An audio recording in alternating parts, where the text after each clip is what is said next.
आता काल मी बोललेलीच होते व्हिडिओमध्ये की आपल्याला जो गवत ओळखायचा आहे तो कसा करायचा आहे। आता हे बघा, हे जे आहेत दांडके, हे सुपर नेपियर आहे आणि तुम्ही बघू शकता की तो किती उंच झालेला आहे आणि माझ्यापेक्षा तर डबल झालेला आहे तो। हा असा होऊन द्यायचा नाही आपल्याला। आता ह्याचं काय होतंय की हा बघा, ही जी दांडकं आहेत ही जाड झालेली आहेत, इतकी जाड झालीत की याच्यात कुट्टीत टाकून सुद्धा आपण तुडीच्या कुट्टीत टाकून सुद्धा आपले त्याची बारीक स्लाइस जे राहतात ते जून असल्यामुळे अगदी पातळ राहतात, पण तरी पण ते जून असल्यामुळे मेंढरं खात नाहीयेत। आणि हा जो पोषण आहे, हा बघा वरती जो कवळा आहे तिथपर्यंतच मेंढरं खातात आणि जी ही खालची दांडकं राहतात तिथे पालाच नाहीये, कारण की त्याचा पाला हा उंच उंच जात असताना हा पूर्ण सुकून जात आहे।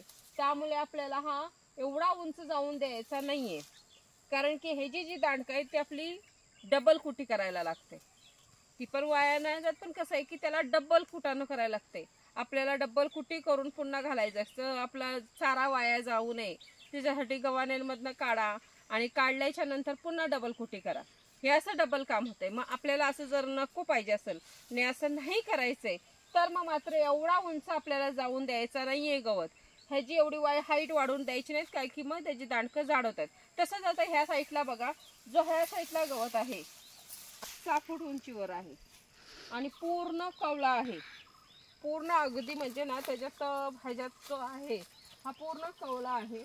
आणि हा कवळा असल्याने काय होतंय की ह्याच्यात जो पाण्याचं प्रमाण आहे तो जास्त आहे। हा खायला खूप चांगला आहे, कवळा आहे, पण ह्याच्यात पाण्याचं प्रमाण जास्त आहे, त्यामुळे आपल्याला हाही कटिंग नाही करायचं आहे। हा 6 फुटावरती आहे, ह्यालाही कटिंग करायचं नाहीये, कारण की ह्याच्यातला जो पाणी आहे त्याच्यामुळे मेंढरांना त्रास होणार आपल्या। ह्यासाठी हा एक म्हणजे 2 हे झालेत। आता तुम्हाला आणि एक जी मधली स्टेप आहे ती सुद्धा दाखवते की आपल्याला कुठला कटिंग करायचा आहे।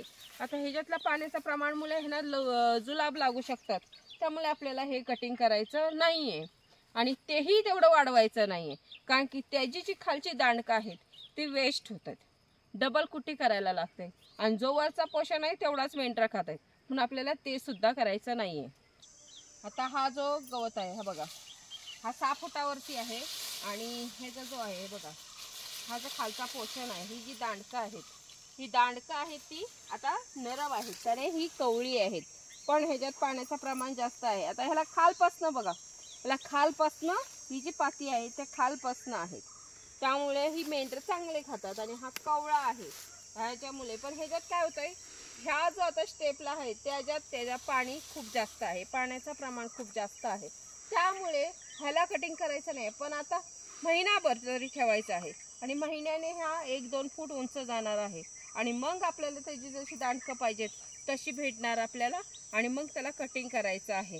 तसंच अजून दुसरीकडे आहे, तो मी तुम्हाला दाखवतेच, पण एक आहे की ह्याचा जो खालपासनं पाती आहेत त्या सगळ्यात चांगल्या आहेत आणि जो अजून 2 फूट उंच गेला ना तरी खालच्या पाती ह्या सुकणार वगैरे नाही, तर त्याला त्या पाती राहतात आणि खालपासनं आपल्याला वरपर्यंत गवत भेटतो आणि ही जी दांडकं आहे ती बरोबर कुटीत वगैरे व्यवस्थित बारीक केली जातात। अजून ही लई कवळी आहे, त्याच्यात अजून पाण्याचं खूप प्रमाण जास्त आहे। तसंच तुम्हाला जो 8 फुटावरती आहे तोही दाखवते। आता बघा, हा जो आहे हा 8 फुटावरती उंच आहे आणि हा आपल्याला कापायचा आहे, हा कापण्यासाठी योग्य आहे। आता तसं बोलला तर हे बघा, हे जे खालचे दांडके आहेत बघा, ह्याला खालपासनं पाती आहे, ह्याला खालपासनं अजून आपल्याला पाती आहेत। ही जी आपली दांडकं आहेत ही बघा, ही कापणे योग्य आहेत। हा जो खालचा पोषण आहे 1 2 3 आणि किंवा 4 सुद्धा होत आहेत, तिथे बघा 3च झालेले आहेत, तिथं 3 आहेत, तिथे जो आहे तिथे 4-5 झालेले आहेत। असे जेव्हा सफेद कांड्या खालपासनं होतात मग तेव्हा तो काढण्या योग्य होतो आणि हा कवळाच आहे, हा जून झालेला नाहीये पूर्ण, तर हा कवळाच आहे। हे एक आहे की हे जे खालपासनं दांडके पांढरे दिसायला लागलेत, 1 असू दे 2 असू दे 3 असू दे, आता तिकडचा बघा तो पूर्ण कवळा आहे, कारण की त्याची सफेद दांडके अजून झालेलीच नाहीत, अजून त्याला खूप वाढायचं आहे। तसंच हा जो आहे ह्याची सफेद दांडके झालेली आहेत, स्पष्ट इकडे दिसत आहे, हे बघा जो इकडं आहे हा स्पष्ट दिसत आहे, इकडची दांडकी स्पष्ट दिसतात पांढरे झालेले, म्हणजे हा कापण्या योग्य झालेला आहे आपला। आणि असा जो आपण कापलात आणि कुट्टी करून घातलात, तर आता काल जो मी तुम्हाला दाखवला गवत कुट्टी करून मेंढराने काही शिल्लक ठेवला नाही, त्याच्यात दांडके वगैरे काहीच ठेवलं नाही. तर आम्ही इथूनच कटिंग करून नेलेला होता. आणि हे जो आहे ही स्टेप जी आहे जी लेवल हे ओके आहे मेंढरांसाठी. म्हणजे ह्याच्यात डबल कुटी करणेच नाही. एकदा कुटी करून जर तुम्ही घातलात तर पुन्हा त्याच्यात मेंढर मात्र काय शिल्लक ठेवत नाहीत. आणि ह्याच्यात पाण्याचं प्रमाण कमी झालेलं आहे, त्याच्यापेक्षा ह्याच्यात खूप कमी आहे. पण आता समजा ओळा आहे, मग ह्याच्यात आपण काय करायचा, आपला सुका जो चारा असतो, पावडर असली तर पावडर, नाहीतर थोडंसं जाडसर असलं तरी चालतंय, मग ती जी आहे ती आपल्याला ह्याच्यात मिक्स करायची आहे. आणि पूर्ण मिक्स करून आपल्याला मेंढरांना घालायचं आहे. ज्याने आपल्या समजा तुम्हाला म्हणजे एखाद्याला असं वाटत आहे की आता जसं मी काल ट्राय मारलेला आहे की त्याच्यात पाण्याचा जो प्रमाण आहे त्याच्यामुळे मेंढरांना लूज मोशन वगैरे लागू नये, पातळ संडास वगैरे करतात. मग तसं काय होऊ नये, पुन्हा दवापाणी आपली होतेच, मग तसं काय होऊ नये त्याच्यासाठी ह्या लेवलचा मी कटिंग करून नेलेला. आणि त्याच्यात मग तो सुका जो चारा होता आमच्याकडे पावडर कडब्याची ती मिक्स केलेली. आणि ते मिक्स केल्याच्या नंतर मग त्यांना घातलं. त्याच्यात काय शिल्लक राहिलं नाही तर नाही, आणि उलट त्यांनी एवढी आवडीने खाल्लं, त्याच्यात काहीच ठेवलं नाही आणि संपवलं. गवाणींमध्ये पुन्हा साफ करायला काय नाही राहिलं. त्यामुळे ही जी लेवल आहे ती ओके आहे. आणि कधी पण हे एवढा लेवलचं झाला की कटिंग करून आपल्या मेंढरांना घालावं. त्याच्यात थोडासा सुका चारा मिक्स करावा.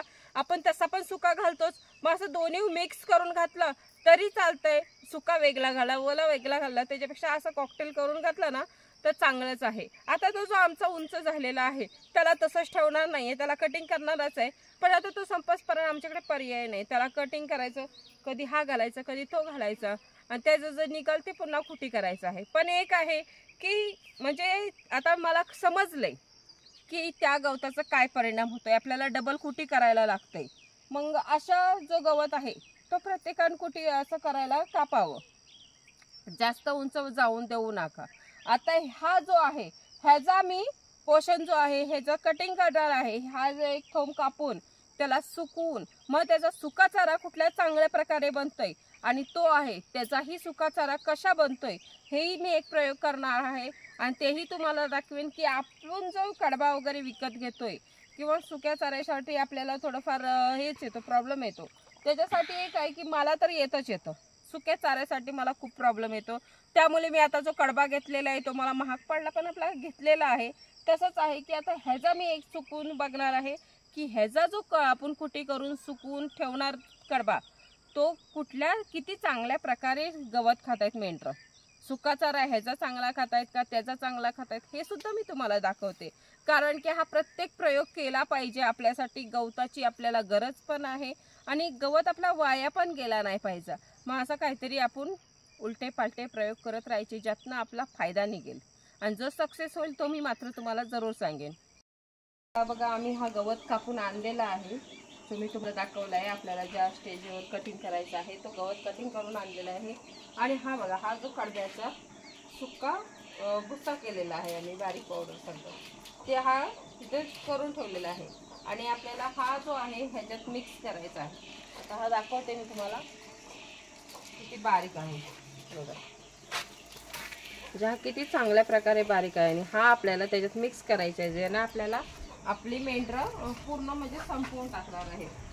आणि कसं होतंय की ह्या दोघांचा जेव्हा आता एक जीव करू त्यावेळेला आपण जो सुका चारा वेगळा घालतोय वला वेगळा घालतोय त्यापेक्षा हा एक उपाय चांगला आहे की मिक्स करून घातला तर त्या वल्या चाऱ्याचा मात्र शिल्लक काय राहणार नाही. आणि त्याच्या पाण्यामुळे जो त्यांना काय प्रॉब्लेम होईल तो जो हे सुका चारा आहे तो रिकवर करून टाकेल. आणि त्याच्यात मात्र काही सुक्या चारामुळे त्याला पाणी एक प्रॉब्लेम देणार नाही आपल्याला.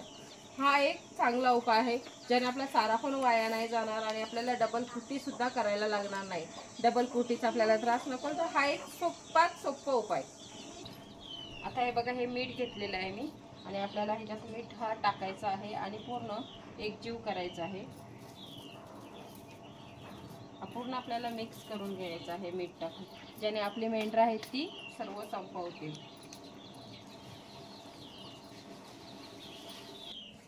आता हा मिक्स झालेला आहे आणि असा मिक्स झाला पाहिजे. आता हा बघा हा किती चांगल्या प्रकारे मिक्स झालेला आहे, हा पूर्ण एकजीव झालेला आहे. त्यामुळे आता हा मेंढरांना घालायला योग्य आहे.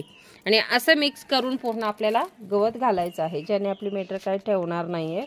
आणि दोन्ही जो मिक्स झालेला आहे त्याच्यात असं कुठेच हे राहिलेलं नाही आहे, व्यवस्थित मिक्स झालेलं आहे. त्याच्यात थोडंसं मीठ टाकायचं आहे आपल्याला आणि पूर्ण मिक्स करून आपल्या मेंढरांना घालायचं आहे.